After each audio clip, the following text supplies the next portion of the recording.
வணக்கம். TET exam 2022 கேட்ட கேள்வி. கூட்டுக 0.12 பிளஸ் 0.012 பிளஸ் 0.0012 பிளஸ் 0.00012.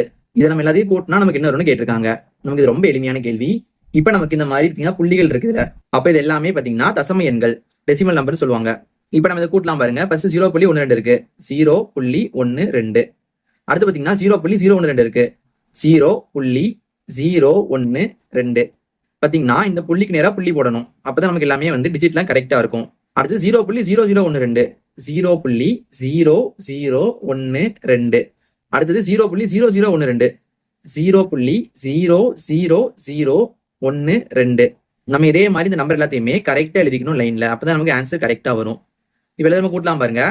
ஃபர்ஸ்ட் இங்க 2 இருக்கு, 2. நம்ம 2 கூட 1 கூட்டினா நமக்கு 3 வரும். அடுத்து 2 கூட 1 கூட்டணும் அப்படின்னா நமக்கு 3 வரும். அதே மாதிரி 2 + 1 3 தான். அடுத்து 1 இருக்கு, 1 புள்ளி. இங்க எல்லாம் 0.00 எனது 0 தான் வரப்போகுது. அப்ப நமக்கு ஆன்சர் பாத்தீங்கன்னா 0.13332 கிடைக்குது. இதான் நமக்கு தேவையான ஆன்சர். இது நமக்கு ஆப்ஷன் B ல இருக்குது. இதே மாதிரி உங்களுக்கு ஒன்று கொடுத்துருக்கேன். இதோட மதிப்பு என்ன வந்து நீங்க கீழே கமெண்ட் பண்ணுங்க.